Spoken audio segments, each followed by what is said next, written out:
కొంతమంది ముస్లింల చేతుల్లో ఉన్న వక్ఫ్ భూములు రాబోయే కాలంలో వక్ఫ్ సవరణ బిల్లుతో నిరుపేద ముస్లిం మహిళలకు అందుతాయని కాకినాడ జిల్లా బీజేపీ అధ్యక్షుడు బికిన విశ్వేశ్వరరావు పేర్కొన్నారు. స్థానిక బీజేపీ జిల్లా కార్యాలయంలో నిర్వహించిన మీడియా సమావేశంలో ఆయన మాట్లాడుతూ ప్రధాని మోదీ ప్రవేశపెట్టిన వక్ఫ్ బిల్లు వల్ల రాబోయే కాలంలో పేద ముస్లింలకు ఎంతో లబ్ధి చేకూరుతుందన్నారు. వక్ఫ్ బిల్లుపై అసత్య ప్రచారాలు చేయకుండా ప్రతి ఒక్క ముస్లింకు మేలు కలిగేలా ఈ బిల్లు ప్రవేశపెట్టారని అన్నారు.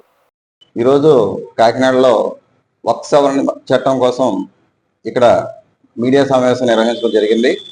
దీంట్లో 2025 వక్ఫ్ సవరణ చట్టం ద్వారా మోడీ గారు ప్రవేశపెట్టినటువంటి వక్ఫ్ సవరణ చట్టం ద్వారా పేద మరియు మహిళలకు కూడా విపరీతమైనటువంటి లబ్ధి చేకూర్చే విధంగా ఈ సవరణ చట్టం చేయడం జరిగింది. ముఖ్యంగా పేద ముస్లిం మహిళలకు కూడా ఈ చట్టం ద్వారా ఎన్నో ప్రయోజనాలు కలగబోతా ఉన్నాయి. ఇప్పటిదాకా కొంతమంది అగ్ర ముస్లిం నాయకులు వారి యొక్క సహచరులే తప్ప ఈ వక్ఫ్ భూములు ఎవరు కూడా కనీసం టచ్ చేయడానికి కూడా అవకాశం లేకుండా అనేటువంటి పరిస్థితి ఉంది. ఇప్పుడు ఈ సవరణ చట్టం ద్వారా రానున్న రోజుల్లో అందరికీ కూడా అంటే బీసీ ఎస్పెషల్లీ బీసీ ముస్లిమ్స్ కు మరియు మహిళలకు ముస్లింలో ఉన్నటువంటి మహిళలకు కూడా ఈ చట్టం ద్వారా చాలా బెనిఫిట్స్ రాబోతా ఉన్నాయి.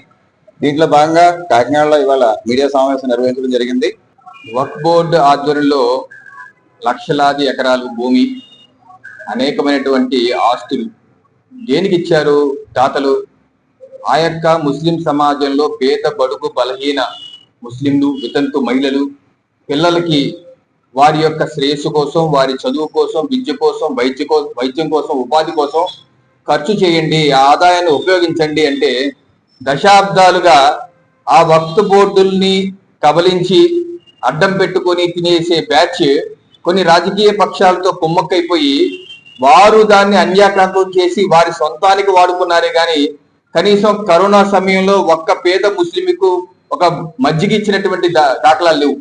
ఈ యొక్క సమస్య దశాబ్దాలుగా అనేకమైన ముస్లిం సంఘాలు ప్రశ్నిస్తూ అనేకమైనటువంటి కోర్టులకు వెళ్ళి ఈ యొక్క వ్యవస్థని మార్చాలని చెప్పి ఇచ్చిన అభ్యర్థుల మీద ప్రధానమంత్రి నరేంద్ర మోడీ గారు అనేక సంవత్సరాలు దీని మీద అన్ని ముస్లిం సంఘాలతో మాట్లాడి సుమారు 1 కోటికి పైచీలుగా వచ్చినటువంటి దేశవ్యాప్త పిటిషన్లు పరిశీలించి వక్ఫ్ సవరణ చట్టం 2025 అనే ఒక అద్భుతమైన చట్టాన్ని, ఆ పేద మహిళలకి మంచి చేసే చట్టం, ఆ పేద ముస్లింలకి ఉపాధి కలిగించే చట్టం, ఆ యొక్క పంచర్లు వేసే పరిస్థితి నుంచి బయటకు తీసుకొచ్చే చట్టాన్ని తీసుకురావడమే కాకుండా దశాబ్దాలుగా ఆ యొక్క బోర్డుల్లో ఆ బీసీ ముస్లింలకి మహిళలకి చోటు లేకుండా చేసి కొంతమంది ఆధిపత్యంలో పెట్టుకున్నారు. అటువంటి పరిస్థితి లేకుండా కోటా కూడా ఇచ్చారు. ముస్లిం మహిళలకి తప్పనిసరిగా 2 ఆపై ఉండాలి.